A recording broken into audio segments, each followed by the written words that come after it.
Hey guys, Scott Martin here, sitting here on Lake Okeechobee right here in Clewiston, Florida. You know, I've lived here on Lake Okeechobee basically for about 37 years. And I've been fishing this lake ever since I was about 10 years old.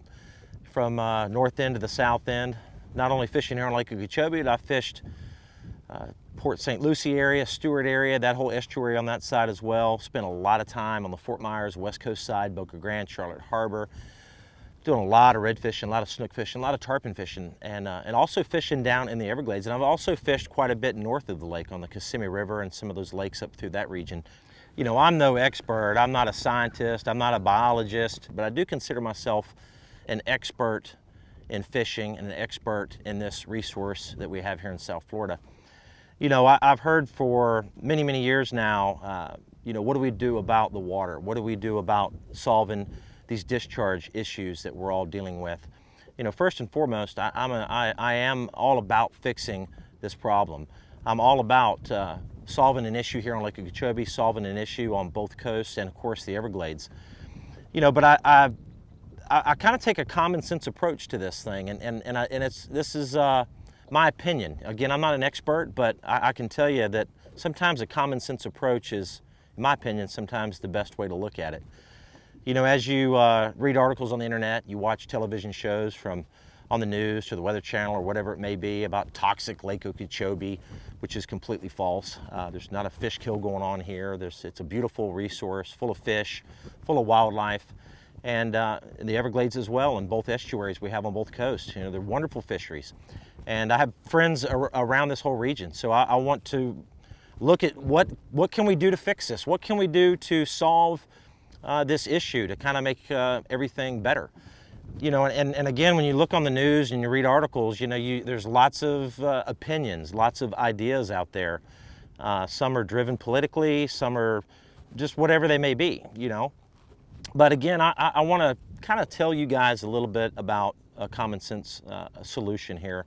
You know, I've been paying real close attention to the different ideas that have come up over the years about what to do about the water in Lake Okeechobee. Well, first of all, what to do with the water in Lake Okeechobee. You know, we're shooting this right now. This is a week and a half or 2 weeks after Hurricane Irma.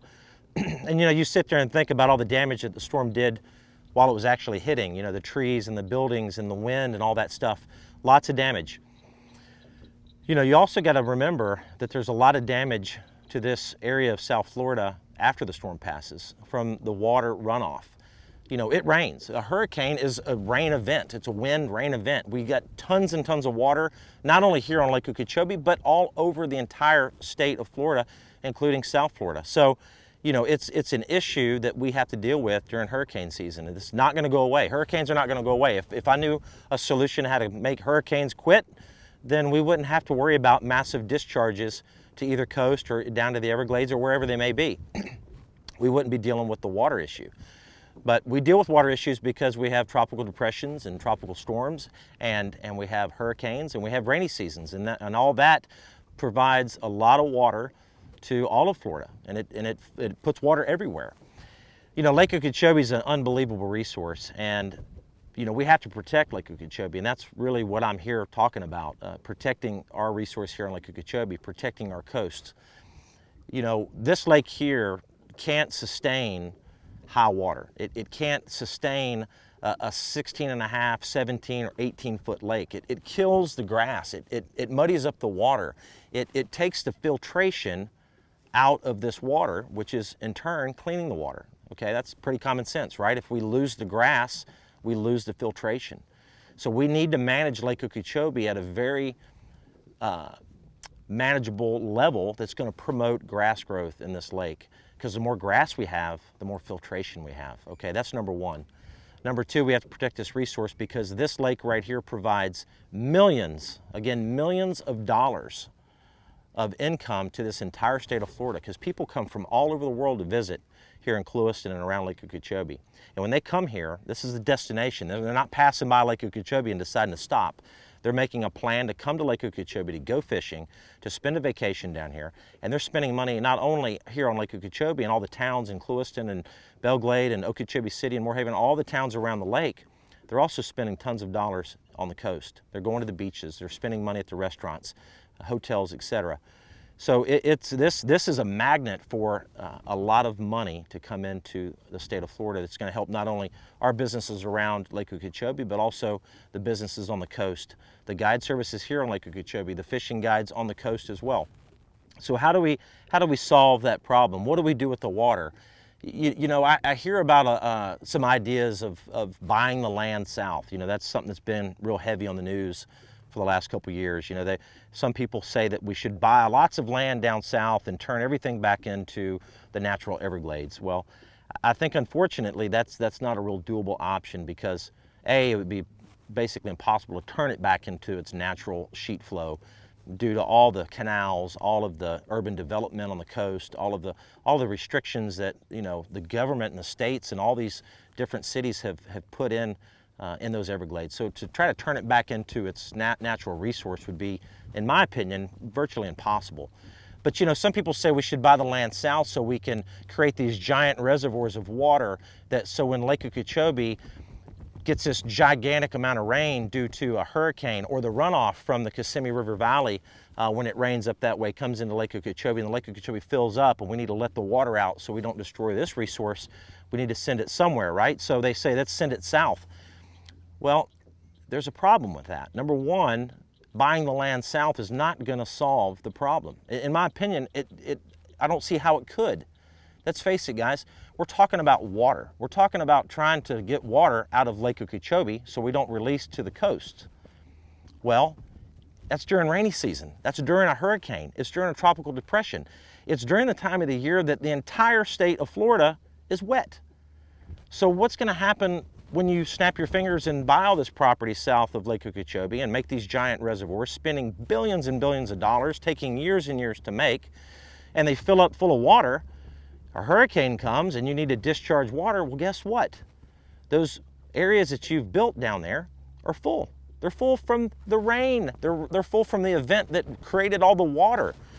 You know, these hurricanes just don't rain on Lake Okeechobee. They rain over the entire area.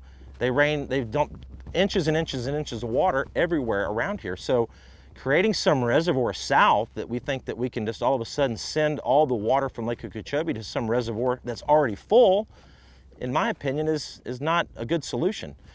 We can't raise the water levels in the Everglades simply because we have a lot of wildlife down there. We have lots of birds and nesting birds and deer and all type of mammals that need a certain water level in the Everglades to flourish. If we flood the Everglades out every time with these areas of water from Lake Okeechobee and just make it as deep as we can get it so we don't make discharges to the east or to the west, then we're going to kill wildlife. We're going to flood the islands of land that are down there that these birds and these animals use as part of their life and reproduction cycle. So again, sending water south and creating some gigantic reservoir, which I don't care how big it is, you could buy every stitch of land south of Lake Okeechobee, it's going to fill up during the rainy season. And what are you going to do? So what do we do about it? You know, there's some other ideas on the table that I'm really intrigued about, and that's why I'm coming to you with this video, to kind of explain some things, to see if this has legs to it. I think it does. I really believe tremendously in this idea. And one idea that the state has proposed, and some of the people involved are proposing, is that we could put in a deep water well. It's basically a low pressurized well that would send the water down, not south, send the water down into the boulder zone, which is not into our drinking water table. It's not into any of the places that are going to create any issues. We're talking about the boulder zone, which is, again, I'm not a scientist, it's thousands of feet deep, right?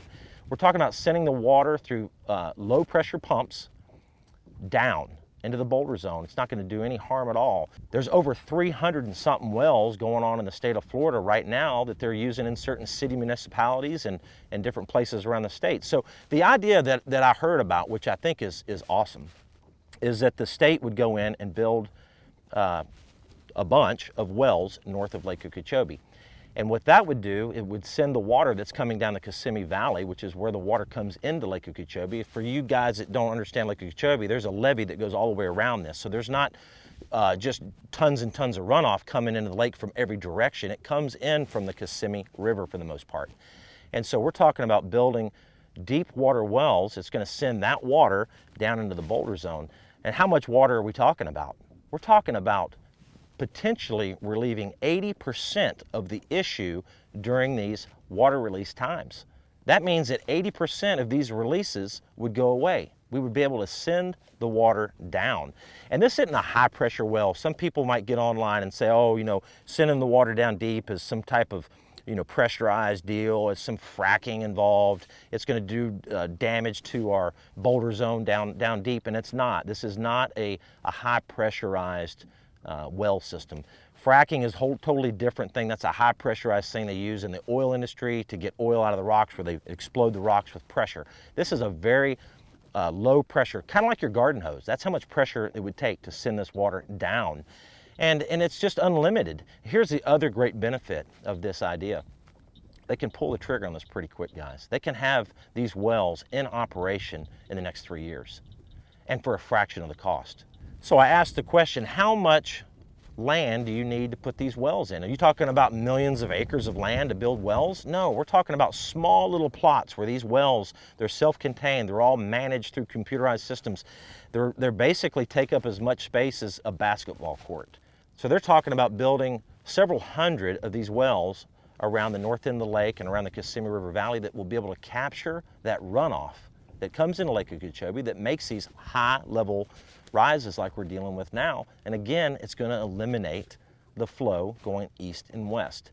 And the great part about that, guys, they don't run all the time, so you can shut them down. They're still sending water south for certain things. They have STAs and stuff like that down there in operation right now. And there are times that we can do that, and I think they are going to do that. But this well system and this well plan, in my opinion, is the most common sense approach to it, and it solves the problem right now. And that's what I'm really intrigued about, because I'm sitting here in Lake Okeechobee right now. We're dealing with almost a 17-foot lake, and we're getting a critical level here, and it can't withstand that. If we get another storm, for example, another hurricane, another direct hit on Lake Okeechobee, it could do some major damage, not only to the lake, but to the levee, all kind of things when you put this much water in Lake Okeechobee. We have to protect this resource. We not only have to protect Lake Okeechobee as a resource, but also both coast, guys, the Everglades included, and north of the lake. But the notion that Lake Okeechobee is creating all this water is what I want to get across. Also, the notion that we can just send the water south during a rainy season doesn't make a lot of sense. Again, I challenge you to look into this deep water well idea. I think it's something that could really solve a problem quickly, and again, at a lot cheaper dollar amount, and again, very quick, and that's what I'm impressed about. So, from the bottom of my heart, I want this to be fixed. I enjoy fishing on both coasts.